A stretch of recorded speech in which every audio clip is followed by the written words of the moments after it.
In the scorching heat of the summer sun, in the heart of the Holy Land, one of the most decisive battles in history was about to unfold, a battle that would change the course of the Crusades forever. This is the story of the Battle of Hattin, 1187 AD, Saladin's greatest victory. For almost a century, the Crusaders had held sway over Jerusalem, building powerful kingdoms and defending their holy conquest from the relentless forces of Islam. But by the late 12th century, the balance of power was shifting. Saladin, the legendary Sultan of Egypt and Syria, had spent years uniting Muslim forces across the Middle East. His ultimate goal? To reclaim Jerusalem for Islam. On the other side, the Crusaders were determined to hold their ground. They formed a large, heavily armored army under the leadership of King Guy of Lusignan, ready to face Saladin's forces head-on. But there was one fatal flaw. The Crusader army had overestimated its strength, ignored strategic advice, and made a critical mistake.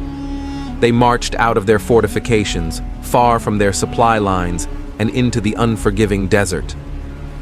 Over several days, the Crusaders marched toward Hattin, unaware that they were walking straight into a trap. The scorching desert sun drained them of their strength. The heat was unbearable, water supplies ran low, and morale plummeted.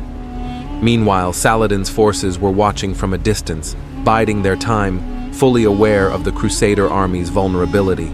They had already cut off their access to water, and now the stage was set. On July 4th, 1187, the Battle of Hattin erupted. Outnumbered and exhausted, the Crusaders fought valiantly, but their strength was waning. Saladin's forces, far more prepared, outflanked and surrounded them with precision. Saladin, a master tactician, used his knowledge of the terrain to his advantage. His mounted cavalry attacked from all sides, while his infantry kept the Crusaders pinned down. They were trapped, outnumbered, and desperate. The turning point came when the Crusaders, led by King Guy, attempted a desperate charge toward a nearby hill, hoping to regroup and find water. But Saladin anticipated this move.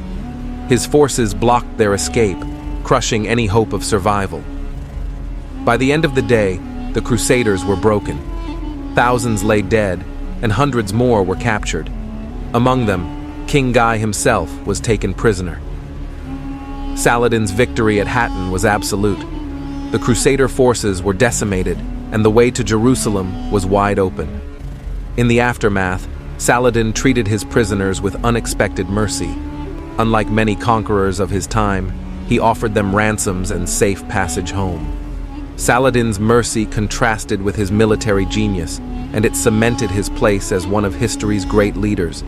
Just a few months later, he would reclaim Jerusalem, restoring the holy city to Muslim rule after almost a century of Crusader occupation. The Battle of Hattin was more than just a military triumph. It was a turning point in the Crusades, signaling the beginning of the end for Crusader rule in the Holy Land. Today, the legacy of Saladin remains strong, not only for his military genius, but also for his fairness, compassion, and leadership.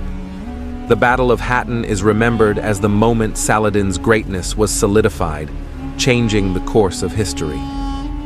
Saladin's victory at Hattin is a testament to the power of strategy, patience, and resolve.